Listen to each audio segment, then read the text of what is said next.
Hi, and thanks so much for joining me for my first buy or no buy video of 2023.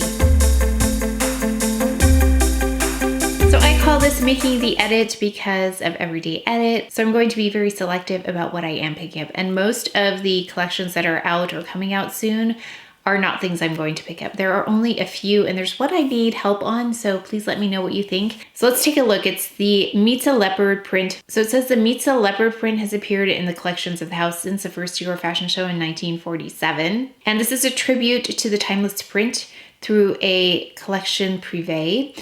And it's got limited edition makeup cases. So this first one is a palette, and I have on the Mitzah palette now. This is the Mitzah palette here that I have on now. I think if you like these shades, it seems like there's more pink in the 10 color Mitzah limited edition than this. So really you just have that burgundy shade in the middle here, which I used a little bit on the lid, but otherwise it's quite neutral with a little bit of peach.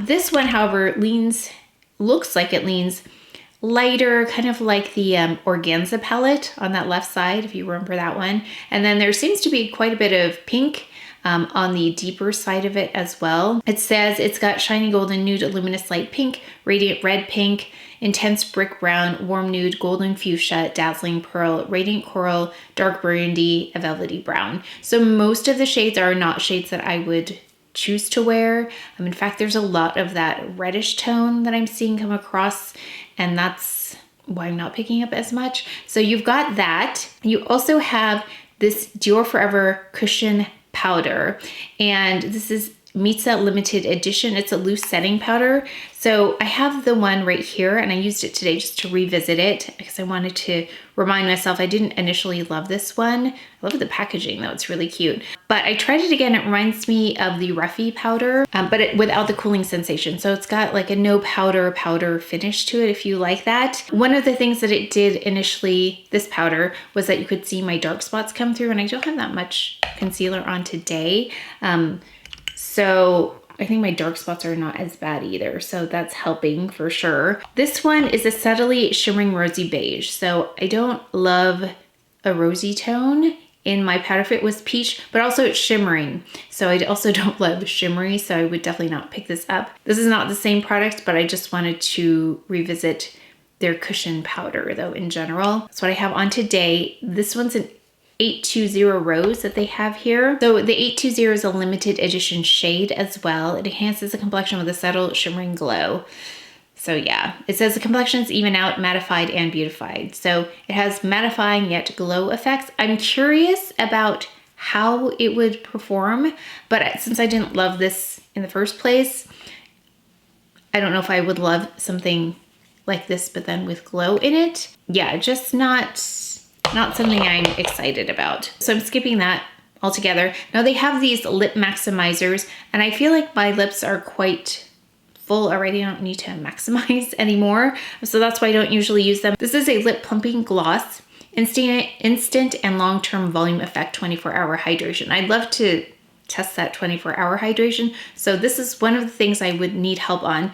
Is this something that you would like to see reviewed or not? So I don't love all over like shininess on my lips is one of the reasons I wouldn't pick this up. I would just probably place it here. And again, I don't need a lot of plumping anyway. So that's one reason I wouldn't pick this up. Genuine hydrating and plumping lip care that delivers a maximum volume effect infused with cherry oil, hyaluronic acid, and composed of 90% natural origin ingredients. So it says mirror-like shine, which again, I don't love that finish on me. Lips are visibly smooth and appear fuller. But let me know if you're interested in this. I'm kind of intrigued because of the hydration effect. Reminds me of the hydration on these Byredo lips, which I really like. I haven't used this one as much though, but I like the other one. I can't remember the name, but I really like the other one. It's in my bag. So I wonder how it compares to that, but it doesn't look like it has the opacity of something like this. This is a really unique formula. Let me know, because usually with a gloss like this, the hydration is eliminated once the product is wiped off, but I wonder if it has a remaining effect. So that's what I'm curious about. Let me know if I should pick up any of those. I'd be interested and willing to try that, but not something I'm super excited about. Then we've got Charlotte Tilbury coming out with their collection for the Lunar New Year. So they have a lipstick the Lunar New Year Matte Revolution lipstick, and I picked up 3 last year. I don't know if that was all the shades they had, but I picked up a few. They were really nice, but I didn't use them. So I feel like with reds, I feel like I found some pretty good reds. I don't know how many more I need, so I'm not interested in picking that up. Now, they do have this new product called the Hollywood Glow Glide Face Architect Highlighter. And when I first saw this, I saw highlighter, which was not interesting to me at all. I don't love highlighter, but you've heard me talk about lifting the bone structure with products like this glow powder by Chantecaille with the Charlotte Tilbury, where is it? This one. So I wonder how it differs from this. How much more glowy is this, and is it going to bring about texture? So what was interesting to me is that it says it's a pressed powder with the skin gliding satin texture of a liquid highlighter. And if I'm going to pick a highlighter, it usually has like a liquid, born of a liquid quality to it. And this one says it illuminates, lifts, and sculpts the look of your skin without creasing, caking, or settling into lines. So that right there, I don't know if it's just marketing, but it's convincing me to try this. So is it going to lift, and how is it different than something like this, than something like the glow powder? Is it going to be too much of a highlighter? Because I'm going to want to put it right up here in front.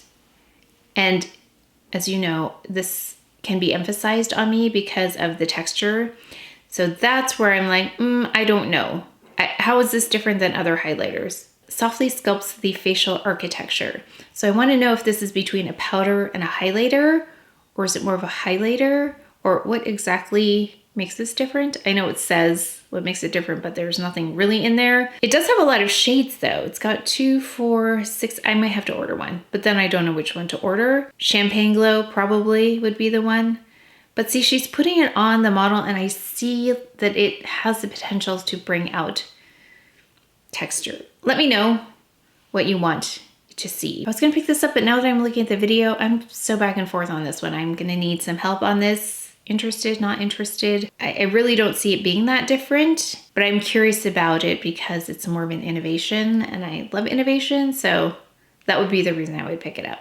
Okay, that was a long discussion about that. We also have a setting spray, limited edition Airbrush Flawless Setting Spray.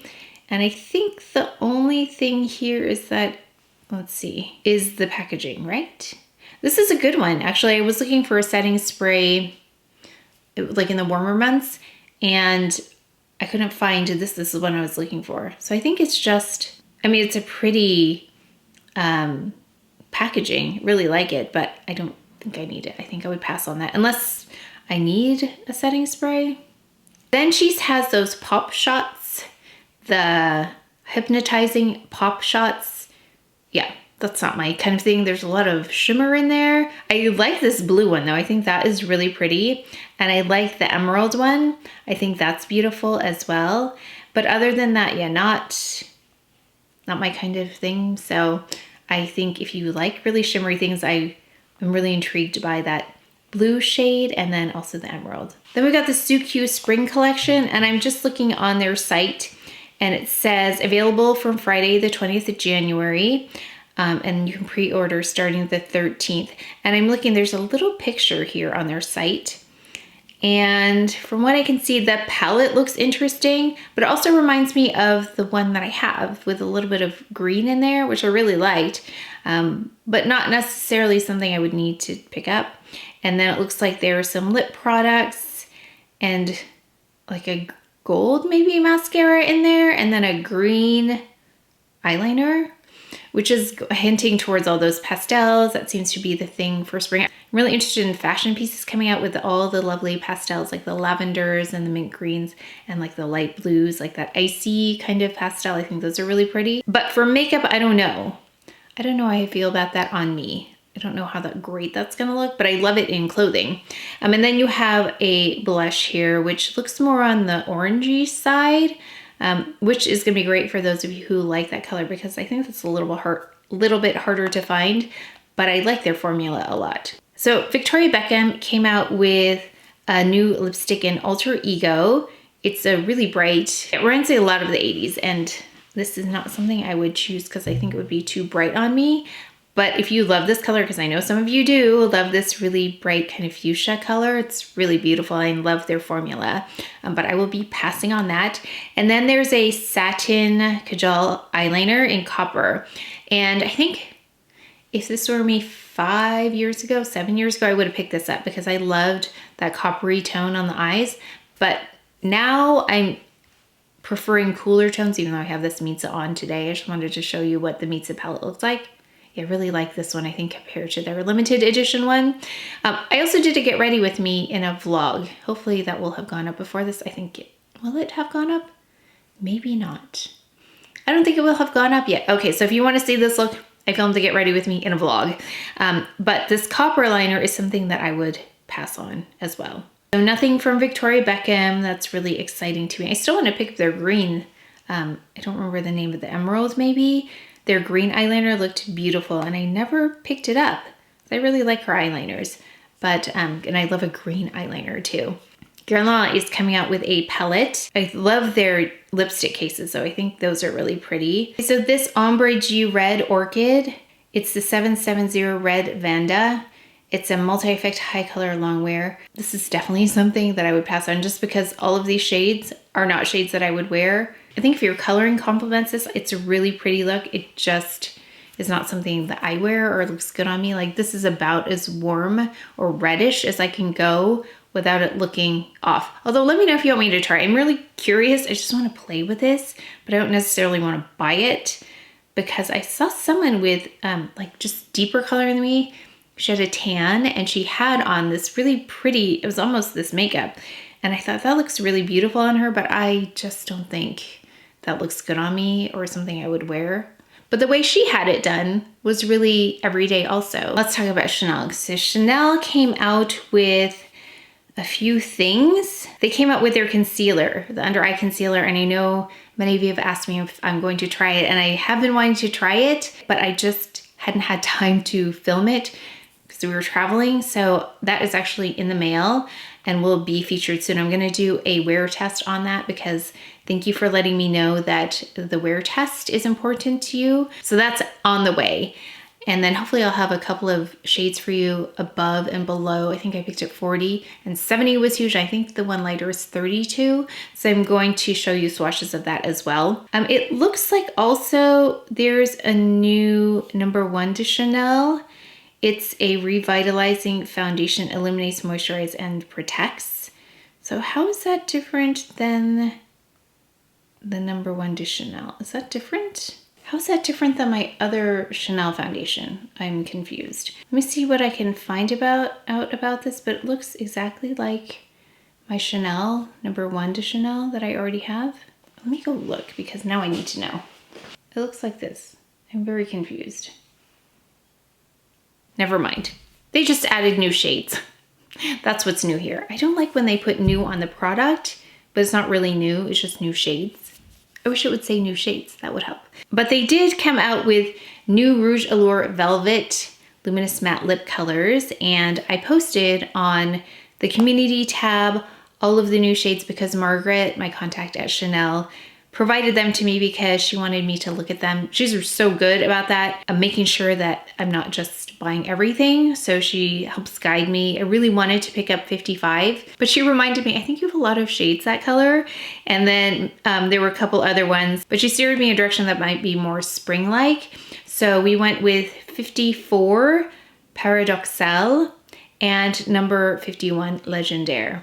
I believe those are the two we picked. Those are on the way as well. And then I'll be trying them on with the under eye concealer. But as you can see, true to the buy better, I'm really trying to not buy everything that's coming out, especially things that I know that I won't ever use again. But I am curious, again, please let me know if you are interested in the Charlotte Tilbury product, the one that's the Hollywood Glow Glide Face Architect Highlighter. I don't know if that's just more of a marketing angle, that it's going to be an architect highlighter versus a highlighter. Could be just some really clever wording on there that would get someone like me to purchase it because it lifts, which I talk about again a lot, lifting bone structure. Still not sure about that, let me know. And then I'm also curious about the Dior Lip Maximizer if you want me to try that.